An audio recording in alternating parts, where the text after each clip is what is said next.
Hi everybody, my name is Dave Marsh and I'd like to welcome you to this Matrix version 6.7 Client Portal Configuration tutorial. Now before we begin, I'd like to mention that because each MLS system has slightly different requirements, the system that we'll be using during this tutorial may differ slightly from the one that you're currently working with.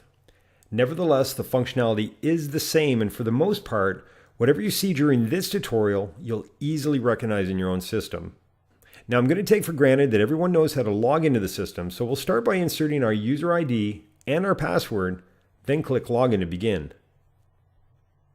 Alright, today we're going to take a look at setting up a client portal in Matrix. But first off, what is a client portal? Think of a client portal as a repository for all of the content that you typically send to your customer from Matrix. This might include items such as stats, reports, driving directions, CMAs, direct email listings, and of course auto emails. Now whenever any of these items are sent to your client from Matrix, your client will first receive a notification in their email account that something new has arrived for them in their portal. Clicking on the link contained in the email will either open up that item or open up the client portal. In fact, here's an example of an active client portal that's already been configured.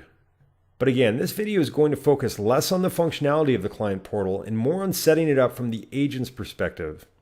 So let's begin by first ensuring that we actually have a customer to send something to.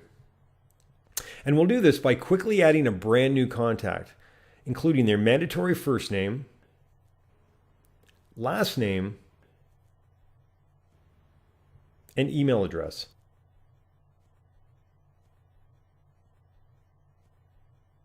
Alright, so as soon as your contact's been added, you'll notice that their client portal is also being created. But like every newly created portal, this one's empty. So now let's add some content, and we'll begin by setting your contact information, which will appear here on the upper left-hand side. Alright, so back in Matrix, we're going to access our contact information by hovering over the My Matrix tab, and then select Settings from the drop-down menu. Now from the Settings page, simply click on the My Information link and ensure that your public-facing contact information is correct. Assuming it is, and that there's no additional information that you'd like to add or modify, we're now going to click the Portal Information tab and select specifically which of this information to display on the portal. To do this, we'll start by first choosing an item from the drop-down list. And in this example, I'm going to select my name to appear on the top, followed by my phone number, fax number, and finally my email address. Okay, once this is complete, click on Save. We'll see that my contact information now appears on the top left side of the welcome page. Alright, back in Matrix, now let's add some agent branding to the portal. And we'll do this by selecting the Header and Footer tab, and then by choosing either one of the system default banners or importing a custom one of our own.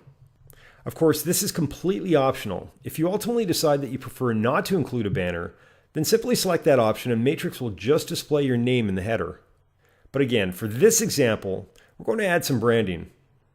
And as I mentioned earlier, there are a couple of ways to do this. The first is by selecting one of the system default banners.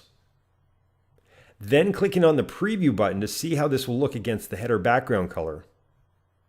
To change the color, perhaps to something that more closely complements your branding, either enter the color's hexadecimal number into the text box, or click on the color block and choose an alternate one from the color wheel. If you find the header text starts to blend, feel free to update the text color as well. Alright, again if we refresh the client portal, we see that the header information has now changed to the banner I've just selected. But if you'd prefer to use custom branding rather than one of the system defaults, you'll need to upload a 745 by 85 pixel image that was created outside of Matrix. If you'd also like to include branding on printed reports, then you need to upload a separate 670 by 85 pixel header and footer banner for that. But again, that really falls outside the scope of this tutorial. For now, we're really only interested in ensuring that the client portal has custom branding. So with my image now uploaded and my background and text color correct, I'm going to click Save. And if we refresh the portal, we see that the header is once again being updated. Now, because the mobile client portal is specifically formatted for mobile devices, the header dimensions and the information it shows are going to be different. At this stage, you may also want to select the Mobile Header tab and choose whatever you'd like to display from the photo options and the drop-down lists that are available there. All right, for the final step in setting up the client portal, now let's hover over the My Matrix tab and create a portal greeting for our clients. And this is a message that will ultimately appear on the portal's welcome page. So let's first select a salutation, and then let's enter our greeting. And because this message is the same for each client, it really is the perfect place to share additional information with all your portal contacts at once. All right, so with my message now complete, I'm first going to save it, and then I'm going to include an optional photo. Now, because I don't yet have a photo uploaded, I'm going to first need to select one from my hard drive. And now if we refresh our client portal, we see that there's now a photo and a message that appears at the top of the welcome page's contact section. One thing to note here is that your client is able to hide their portal greeting, either by clicking on the X or toggling it on or off using the speech bubble icon. This will then remain closed until they either choose to reopen it or until the agent updates their portal greeting. All right, well, this concludes the Matrix Client Portal configuration tutorial. For additional information on how to navigate the portal itself, I'd encourage you to watch the Matrix Client Portal video tutorial. And as always, I'd like to thank you for watching, and I hope that you can join me for another session. Take care.